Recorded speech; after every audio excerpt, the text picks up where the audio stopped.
નમસ્કાર મિત્રો, નેહલની નજરેમાં આપનું સ્વાગત. હું છું નેહલ. મિત્રો, આજે એક એવી સેલિબ્રિટીને આપણે મળવા જઈ રહ્યા છે કે જેમાં આપણને એમ થાય કે એમની જે પહેચાન છે, એમની જે ઓળખાણ છે એ આપણે કઈ રીતે કરાવી. કારણ કે સિંગર તો છે જ, એક્ટર પણ છે, ડાયલોગમાં પણ નિષ્ણાત છે, અને જો રાત્રે 9 વાગ્યાથી જે લોકસંગીત પીરસતા હોય તો સવારે 6 વાગે પણ પબ્લિક જવાનું નામ ના લે. 2 દાયકાથી પણ વધુનો અનુભવ, અને તેમ છતાંય જમીન સાથે જોડાયેલો માનવી. રતનસિંહ વાઘેલા બાપુ. ચાલો તેમને મળીએ. રતનસિંહજી, ખૂબ ખૂબ સ્વાગત. ખૂબ ખૂબ ગર્વની લાગણી એટલા માટે અહેસાસ થાય છે કારણ કે નાના હતા ત્યારથી અમે નવરાત્રિના જે ગીતો હોય, નવરાત્રિની જે આરતી હોય વિશેષ રૂપે, અને એ સમયે આરતીમાં કંઠ તમારો હોય એ મને હમણાં ખબર પડી. અને ત્યાર પછી જે બેકગ્રાઉન્ડ આખો તપાસ્યો, એ ચેક કરતો આવ્યો, અને ત્યારે એમ થયું કે આ વિભૂતિને મળવું છે. નંબર માટે પ્રયાસ કર્યો, સર્ચ કર્યું, દર્શનભાઈનો સંપર્ક થયો, અને આજે પ્રત્યક્ષ છો તો સૌથી વિશેષ ગર્વની લાગણી અનુભવું છું. ખૂબ ખૂબ સ્વાગત. દર્શકોને પહેલી બાબત એ જણાવી છે કે જ્યારે આરતીની આપણે વાત કરીએ ને, વિસ્તારથી વાત પણ કરવી છે, તમે કંઈ પણ બોલો એ પહેલાં સૌથી પહેલાં આરતીની કેટલીક કડીથી જ આપણે શરૂઆત કરીએ, કારણ કે એમને પણ ધ્યાનમાં આવશે કે નવરાત્રિના 9 દિવસ 9ના ટકોરા હોય અને રતનસિંહ બાપુનો સુમધુર કંઠ હોય. આ આરતી હું એકતા સાઉન્ડ કંપનીમાં ગાયો છું, રમેશભાઈ પટેલ. અને ખરેખર મને પોતાને એવું હતું કે આટલી બધી મારી આરતી આટલી ફેમસ થશે એમ. દેશ વિદેશોમાં આરતી વાગે છે મારી. સાચી વાત. નવરાત્રિ તો ખરી જ, રથ જતો હોય માતાજીનો તો દીવાબત્તીના ટાઈમે મારી જ આરતી વાગે, અને મારી આરતી વાગે એમાં ભગવતીની કૃપા, ગોગા મહારાજના આશીર્વાદ, મા બાપના આશીર્વાદ, મા 64 જોગણીના આશીર્વાદ, તેમજ અમારી કુળદેવી મા જગદંબા છે. તો હું એક 2 લાઈન આરતીની કંઈ બતાવું આપને. ચોક્કસ. સ્ટાર્ટિંગ તો મારી જય છે પહેલાં. બોલો શ્રી અંબે માત કી જય, જય આદ્યા શક્તિ મા, જય આદ્યા શક્તિ, અખંડ બ્રહ્માંડ નિપજાવ્યા, અખંડ બ્રહ્માંડ નિપજાવ્યા, પડવે પ્રગટ્યામાં. ઓમ જયો જયો માં જગદંબે. બહુ ફેમસ એટલે એની કૃપાથી હજુ પણ હું આ લાઈનમાં ચાલી રહ્યો છું. અને બીજી તો ખાસ એ વાત કહું કે જે આ જનતા છે ને, પબ્લિક ઓડિયન્સ, એને હું મારું મા બાપ માનું છું. કારણ કે જેમ દીકરાને મમ્મી પપ્પા ભણાવો, મા બાપ ભણાવો, અને સારી એવી નોકરી એને મળે, મોટો થાય ભણી ગણી, એ રીતે મને પણ આ જે જનતા છે ને એને પૂરેપૂરો સાથ આપ્યો છે, બહુ પ્રોત્સાહન આપ્યું છે. ત્યારે હજુ મારા 3 દહાકા પૂરા થઈ ગયા ગાવામાં, અને હજુ પણ હું ગઈ શકું છું સારું. એ સારી માતાજીની કૃપા થઈ કહેવાય મારા ઉપર.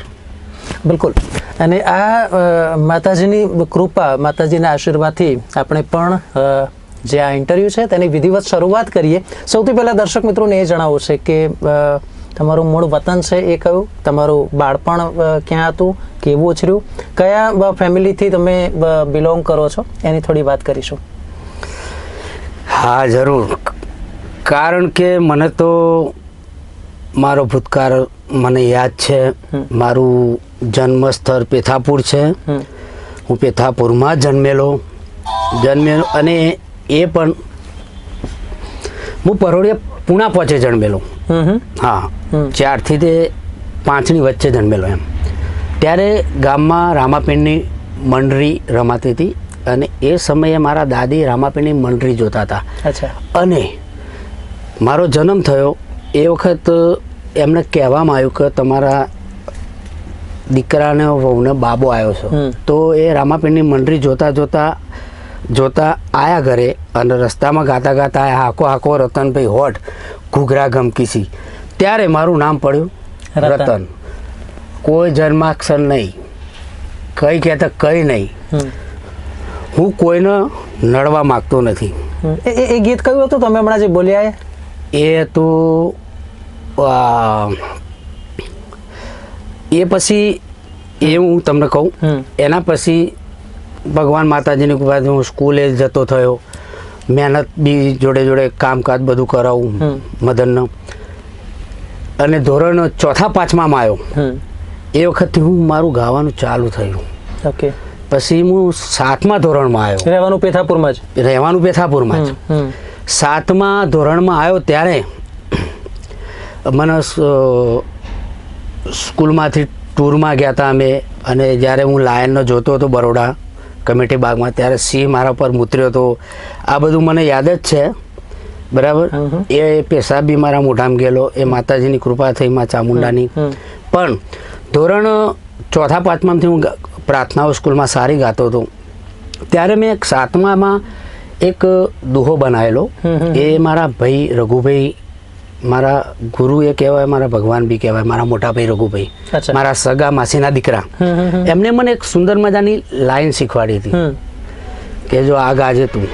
ત્યારે હું એ ગાયો તો એ હું તમને અત્યારે સંભળાવું. ચોક્કસ. એ એવું ગુજરાત મારું દેશડું, ગુજરાત મારું દેશડું. અને એમાંય ગાંધીનગર જિલ્લાની માયલી પાવેલું રૂડું રૂપારું હંપીલું એવું પેથાપુર મારું ગામ. એ અમે નાતે છીએ દરબાર. અરે રે એવું રતન સી મારું નામ. ગાંધીનગર, પેથાપુર મારું સંપેલું રંગીલું અને ત્યાંના આપણા રતનસિંહ. રતનસિંહ, એક બાબત મારે એ જાણવી છે. આપણે આરતીની વાત કરી, ગુજરાતી ગરબા માટે પણ તમારું નામ ખૂબ લેવાય છે. થોડી એની વાત થઈ જાય. હા, કેમ નહીં. પ્રોગ્રામો તો એટલા બધા, આટલી ઉંમર સુધીમાં એટલા બધા પ્રોગ્રામ કર્યા છે ને હજુ એ મારો ભગવાન મા બાપની કૃપાથી. અચ્છા, તમે જ્યારે એમ કહો છો ને કે આટલી ઉંમર, તમે આગળ એવું પણ બોલ્યા કે 3 દાયકાનો અનુભવ. હા, ઉંમર દેખાતી તો નથી. ના, એ તો રોજ પણ જરા દર્શકોને કહી દો, કારણ કે બધા પછી એ અસમંજસમાં ના હોય કે 25-30 નો અનુ ક્યાંક ઠેકાણું પાડી દઉં.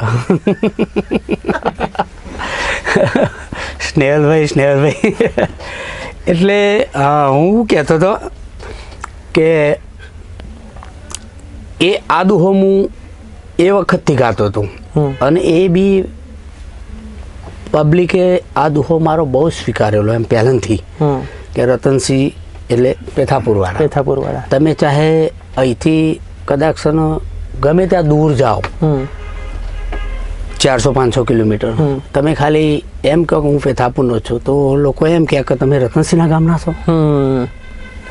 એટલે એ રીતે આગવી ઓળખ ઊભી કરી. આગવી ઓળખ પેથાપુરની ઊભી કરી એમ. હા.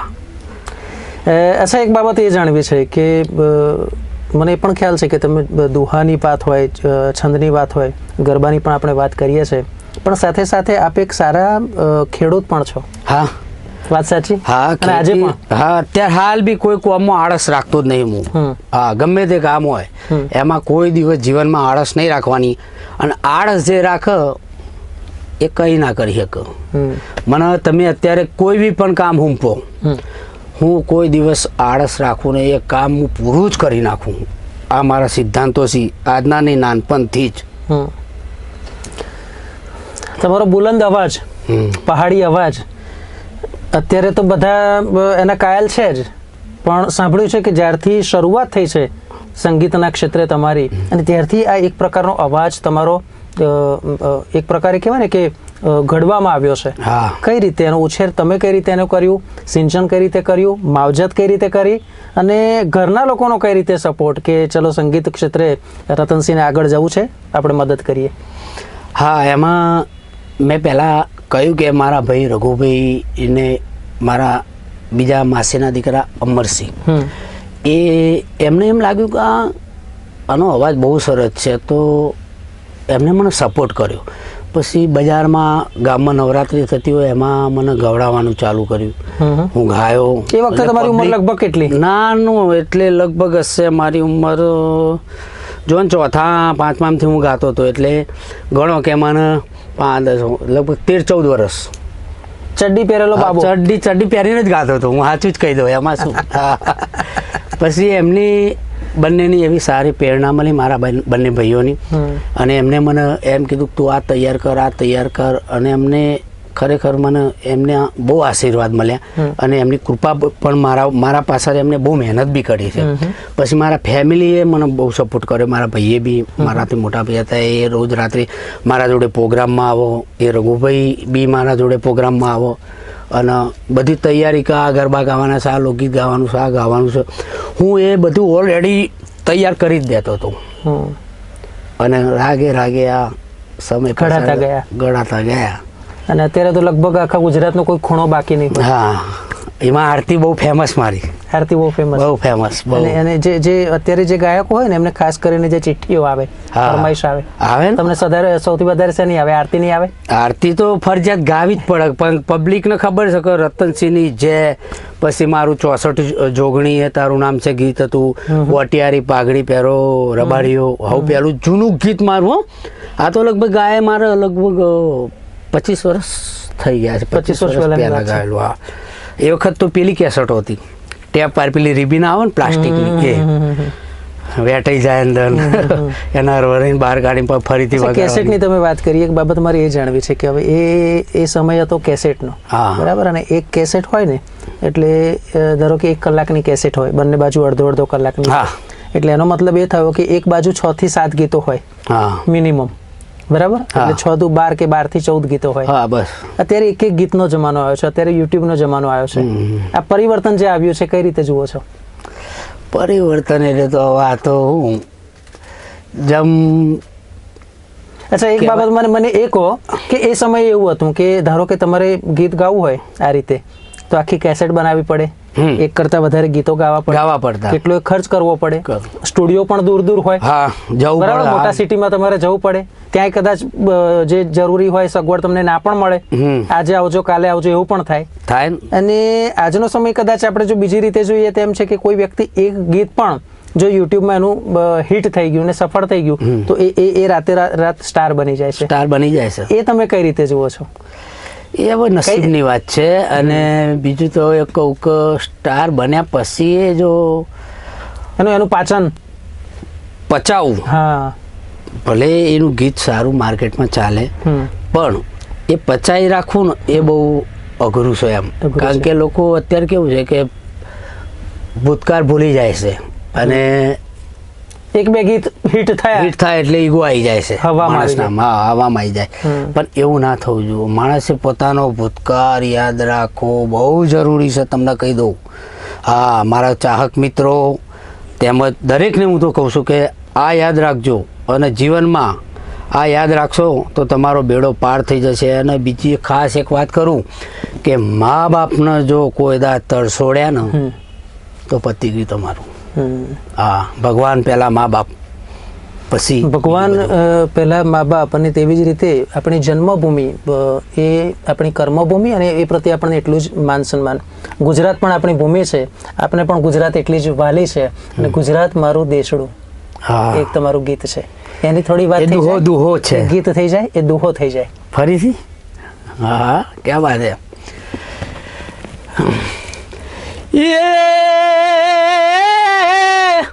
એવું ગુજરાત મારું દેશડું,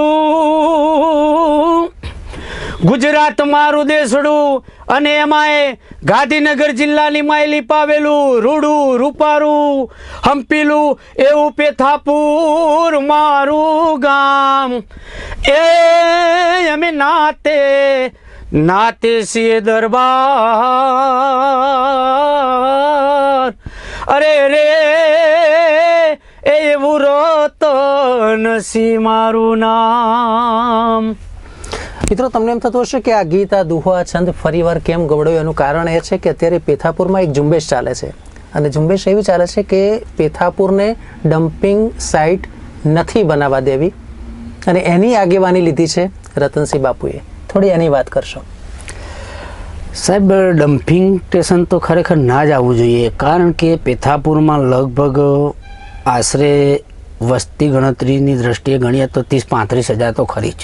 હા, તેમજ બહારની વસ્તી બી અમારા પેથાપુરમાં સ્થાયી છે, પોતાની પ્રોપર્ટી ઊભી કરી. તો હવે આ બધો કચરો જે અમારો ગૌચર જગ્યા કહેવાય, ગાયોની જે જગ્યા, હા, ગૌચરની જમીનમાં આ લોકો રાજકારણ કે જે હોય બરાબર, તો આ લોકો આવો કચરો પેથાપુરમાં ઠલવે છે. અને તેમજ કચરો ઠલવે છે એ તો વાત ખરી, પણ આજુબાજુ સારા એવા ધાર્મિક મંદિરો છે કે જે 900 વર્ષ જૂનું, 900 થી 1000 વર્ષ જૂનું સુખડેશ્વર મહાદેવનું મંદિર છે. બાજુમાં પાછું કોતરો છે, ત્યાં ગૌરી માતાનું મંદિર છે. ત્યાં એ માતાની તો એવી કૃપા છે કે જેને કોઈને કોઈ ટાપોલ્યું થયું હોય કે ગચ્યું નીકળ્યું હોય અને જો એ માતાનો ગોળ માને ને 100 ગ્રામ કે 500 ગ્રામ કે, તો એ માતાજીની કૃપા એવી થાય છે કે ગમે તેવું ટાપોલ્યું થયું હોય, ગચ્યું થયું હોય તો મટી જાય છે. એવા પવિત્ર ધામ આ બાજુ, હા, સત છે. તો અને આ બાજુ બધા મંદિરો તો પેથાપુરમાં અઢળક છે એમ, બહુ એટલે બહુ. હા, અને એવી જગ્યાએ આ લોકો ડમ્પિંગ સ્ટેશન બનાવવા માંગે છે. તો પેથાપુરની ધર્મપ્રેમી જનતા તો એવી છે કે એ બનાવવાનું નથી. અમે ઝુંબેશ ચલાવીશું જોરદાર, એકવાર મરી જઈશું, પણ આ વસ્તુ તો અમે નહીં થવા દઈએ. હા, રતનસિંહ બાપુની જ્યારે વાત આવે છે ને ત્યારે વાત હંમેશા ફિરોઝ ઈરાનીને પણ ક્યાંક આપણે કનેક્શનમાં લાવવા પડે છે. મને ફિરોઝભાઈ બહુ ગમ્યો. હા, અને મારે એમના જોડે સારું બને એમ. એવું ને? ફિરોઝભાઈ જોડે મારે બહુ બને એમ. તો મારી એક ઈચ્છા છે અને હું તમને અત્યારે ચાલુ કેમેરામાં જ કહું છું, ફિરોઝભાઈનો હું પણ બહુ મોટો ચાહક છું. ભલે રેપ ને બધું આપણે જોઈએ છે કેમેરાની સામે હોય છે, પણ પાછળ એટલા જ ડાઉન ટુ અર્થ જે આપણે કહી શકાય એવા ફિરોઝ ઈરાની છે. દૂરદર્શનમાં પણ એકવાર મુલાકાત મારી થઈ છે, પણ એમને એટલું ધ્યાન ના હોય કારણ કે ટાઈટ શિડ્યુલમાં આવ્યા હોય. એમનો એક મારે ઇન્ટરવ્યૂ કરવાની ઈચ્છા છે અને એ જવાબદારી હું તમને સોંપું છું. અચ્છા, ફિરોઝભાઈની જ્યારે વાત આવે છે ને ત્યારે પણ દલપતના પેંગડાનો જે ડાયલોગ છે એ આજે પણ જે ગામડાના એવા ઘણા બધા લોકો છે કે આ રીતે, અને એને ત્યાં સુધી કે કેટલાય ટિકટોક પણ એના પર બનેલા છે આ ડાયલોગ ઉપર. અને મને ખબર છે કે રતનસિંહ બાપુ પણ એવો આબેહૂબ એ જ પહાડી અને બુલંદી અવાજમાં આ પેંગડામાં પગ નહીં ઘાલવાનો એ ડાયલોગ બોલી શકે છે. તો દર્શકોને જરા સંભળાવીએ. હા, પહેલાં તો ફિરોઝભાઈને હું નમસ્કાર કરું છું, કારણ કે મને આમ વિલનગીરી તો એમની જોરદાર છે પિક્ચરમાં, પણ એમનો જે નેચરલ સ્વભાવ જે છે ને ખરેખર આ વિલન છે ને આ સ્વભાવ આમનો કેમ આવું, આપણને અંદરથી એમ થાય કે સારું અસલમાં પિક્ચરમાં સારો રોલ જોરદાર આવો કરે છે, ગુંડાગીરી કરે છે, અને બહાર કેટલા સુંદર દેખાય છે, એમનો સ્વભાવ કેટલો સારો છે. તો એમનો ડાયલોગ પહેલાં તો હું આપની સમક્ષ રજૂ કરું કે એમનો સરહદની પાર મારી રાધા પિક્ચર હતું અમારું, એમાં એક ડાયલોગ હતો ફિરોઝભાઈનો, એ હું આપની સમક્ષ રજૂ કરું. સાવજ બગડે તો જંગલ થથડે અને બાપુ બગડે તો બાવન ગામ ફફડે. તેમજ બીજો એક ડાયલોગ હતો, એ સરહદની પાર મારી રાધાનો જ છે. એમાં ડાયલોગ હતો, દલપતના પેગડામાં પગ ગાળ્યો છે રતન, રતનના જીવતા તારા વર્તા ક્યારે પૂરા નહીં થવા દઉં નરાધમ. ચાલ્યો જા, જે રસ્તે આવ્યો હતો એ જ રસ્તે ચાલ્યો જા નરાધમ. દર્શક બધા મજા છે તે આની છે. અને સૌથી જે આપણે વાત કરીને એ છે કે ફિરોઝ ઈરાની જ્યારે નામ લેવામાં આવે છે ત્યારે એ કેમેરાની સામે કંઈક અલગ જે વિલનનું આપણે સ્વરૂપ જોઈએ છે, અને જ્યારે હકીકતમાં જોઈએ તો આ કિસ્સામાં મને પ્રાણ સાહેબ યાદ આવે છે, કારણ કે પ્રાણ સાહેબની પણ વાત એવી જ છે કે જે વિલનના રોલમાં જ્યારે તમે જુઓ તો તમને એમ થાય કે પ્રાણ છે એટલે કંઈ ખૂંખાર કરી બેસશે, પરંતુ અસલમાં જો વાત કરવામાં આવે તો એમ કહેવાય છે કે એવા અનેક લોકોને જે ઓપોર્ચ્યુનિટી આપી છે, જે કલાકાર બનાવ્યા છે, એમાં પ્રાણ સાહેબનો ખૂબ એક કહી શકાય કે એવા અનેક કલાકારોમાં તેમણે પ્રાણ પૂર્યો છે અને એ પ્રાણ સાહેબ છે. સાહેબ, એક બાબત મારે એ જાણવી છે કે નવરાત્રિમાં વારંવાર તમને યાદ કરવામાં આવે, માના નોરતામાં વારંવાર તમને યાદ કરવામાં આવે, પણ સૌથી મહત્વની બાબત એ છે કે આજે પણ જો જોવામાં આવે ને તો કલા ના એક સાધક તરીકે પણ તમારી ઓળખ હંમેશા જોવામાં આવે છે. કલા છે એને માન સન્માન એને દરજ્જો મળવો જોઈએ એવું આપ તટસ્થપણે આપ માનો છો, થોડી એની વાત કરશો. હા, હું તમને ખાસ એક વાત કહું કે મારા પ્રોગ્રામમાં મને લગર વગર ગીતો ગાવા ગમતા નથી. પહેલાં તો હું તમને કહું, મને પ્રેમના ગીતો હું નહીં ગાતો ખાસ. કોઈ કદાચ છે ને એમ કે બાપુ લો તમે આ 10,000 રૂપિયા ટિપ્સ આપો, આ ગીત ગાઓ પ્રેમનું, હું નહીં ગાતો. એ મારા સિદ્ધાંત છે. કારણ કે હું માં એટલે માં, બસ માતાજીના ગરબા એટલે માતાજીના જ ગરબા, આ મારો સિદ્ધાંત મેઇન છે. તેમજ બીજી એક મારી જીવનની બહુ સુંદર મજાની આપની સમક્ષ એક વાત કરું કે એક ઊંઝા તાલુકામાં લીંડી ગામ છે. એ લીંડી ગામમાં છેલ્લા 29 વર્ષ મેં સળંગ એક જ સ્ટેજ, એક જ ગામ, એક જ જગ્યા સળંગ પૂરા કર્યા છે ગાવાના મેં. એમાં 64માની કૃપા પૂરેપૂરી. અને એ ગામમાં કેવું કે એ ગામની ધર્મપ્રેમી જનતા જોડે મારે એટલો બધો નાતો છે કે એ ગામવાળા તો એમ જ કહે છે કે રતનસિંહ અમારા ગામના છે. અને ગામનું નામ છે લીંડી. હા, લીંડી ગામ ઊંઝા તાલુકાનું છે. અને માં 64 માતા ત્યાં સાક્ષાત એટલે છેલ્લા 29 વર્ષથી ધાર્મિક પ્રોગ્રામ કોઈ પણ હોય તો એ જે આમંત્રણ આપવામાં આવે સિંગર તરીકે, એ માત્ર ને માત્ર રતનસિંહ બાપુને, અને આ જ બાબત છે ખરેખર ગામને તો ગર્વ થતું જ હશે, રતનસિંહ બાપુને પણ એ પ્રાઉડ થાય કે ગામને મારા માટે કેટલી સવિશેષ લાગણી છે. એક બાબત મારે એ જાણવી છે કે અત્યારના જે સિંગર છે, પહેલાંના સિંગર છે, મારું તો એવું માનવું છે કે બધા સિંગર પોતપોતાની રીતે પોતાની કલાને બતાવવા પ્રયાસ કરતા જ હોય છે, અને પ્રયાસ એ કરે એમાં ખોટું પણ નથી. એમાં જે જનરેશનમાં જે ફેરફાર આવ્યા છે, જે ચેન્જીસ આવ્યા છે, આપણે મહેશ નરેશને યાદ કરવામાં આવે, બરાબર છે, અત્યારે ભલે આપણી વચ્ચે નથી પણ આજે આપણે એમને ક્યારેય નહીં ભૂલી શકીએ. ના ભૂલાય કોઈ દિવસ.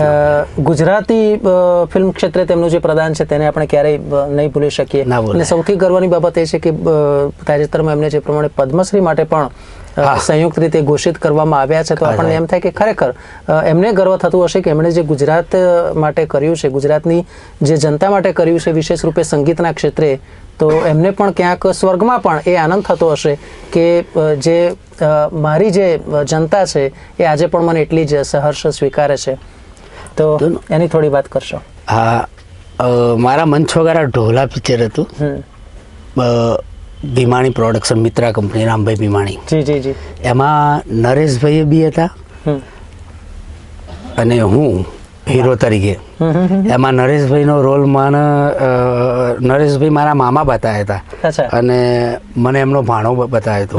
એ પિક્ચરમાં બી નરેશભાઈએ બહુ જોરદાર ભૂમિકા ભજવી હતી. હા, અને સારું એ પિક્ચર બી સારું ચાલ્યું હતું બજારમાં, માર્કેટમાં. તો નરેશભાઈ